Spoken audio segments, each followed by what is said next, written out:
pada kesempatan kali ini, saya akan menjelaskan video edukasi mengenai kejang demam pada anak. Sebelum kita membahas lebih lanjut mengenai kejang demam pada anak, kita harus tahu dulu nih, apa sih kejang demam itu? Untuk definisinya sendiri, kejang demam adalah kejang yang terjadi saat suhu tubuh anak meningkat hingga lebih dari 38 derajat Celcius yang diukur melalui rektal. Kejang ini biasanya disebabkan oleh infeksi di luar otak atau ekstrakranial. Kejang ini umumnya terjadi pada anak usia 6 bulan hingga 5 tahun dengan angka kejadian 2-4% pada kelompok anak usia tersebut. Kemudian terdapat beberapa jenis yang ada pada kejang demam. Yang pertama ada kejang demam sederhana. Nah, kejang demam sederhana ini adalah kejang yang berlangsung secara singkat, yaitu kurang dari 15 menit dan akan berhenti sendiri tanpa bantuan. Kejang ini bersifat umum atau tonik-klonik dan tidak ada gerakan vokal. Kemudian tidak terjadi lagi dalam 24 jam. Nah, tipe ini mencakup 80% dari semua kasus kejang demam. Kemudian yang kedua ada kejang demam kompleks, yang mana kejang demam kompleks ini adalah kejang yang berlangsung lebih dari 15 menit. Kemudian bersifat vokal atau satu sisi tubuh atau dimulai dari kejang parsial. Kemudian kejang ini berulang lebih dari sekali dalam 24 jam. Nah, apa sih yang harus dilakukan saat terjadinya kejang demam pada anak? Yang pertama, kita harus tetap tenang dan amankan anak di tempat yang aman untuk menghindari cedera. Yang kedua, jangan memasukkan benda apapun ke dalam mulut anak. Dan yang ketiga, jika kejang berlangsung lebih dari 5 menit, segera bawa anak ke fasilitas kesehatan terdekat. Kemudian terdapat obat penghenti kejang yang cepat, yaitu diazepam.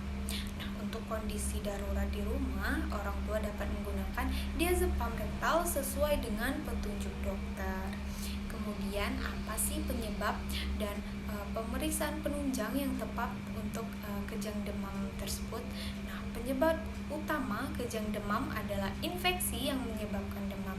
Untuk pemeriksaan laboratorium tidak selalu diperlukan, kecuali jika dicurigai ada infeksi tertentu atau komplikasi lain seperti dehidrasi, maka pemeriksaan laboratorium tersebut perlu untuk dilakukan. Kemudian terdapat resiko berulangnya kejang demam.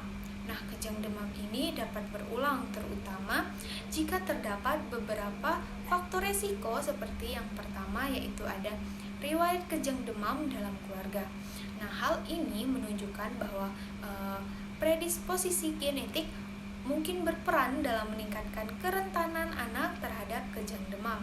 Yang kedua, usia anak kurang dari 12 bulan saat kejang pertama.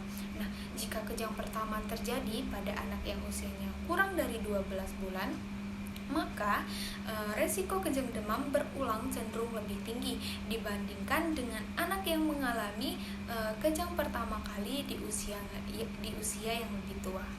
Kemudian yang ketiga terdapat suhu tubuh tidak terlalu tinggi saat kejang terjadi.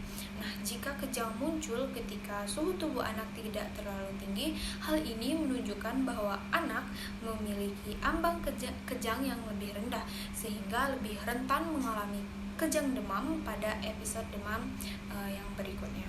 Kemudian yang keempat ada kejang terjadi segera setelah demam muncul.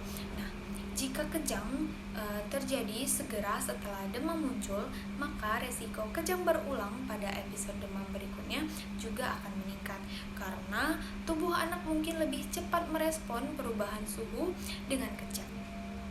Kemudian kombinasi dari faktor-faktor resiko tersebut membuat anak dengan riwayat kejang demam perlu mendapatkan perhatian lebih, terutama dalam pengelolaan demam untuk mencegah terulangnya kejang demam tersebut. Kemudian, apa pengobatan dan pencegahan yang tepat untuk kejang demam pada anak tersebut?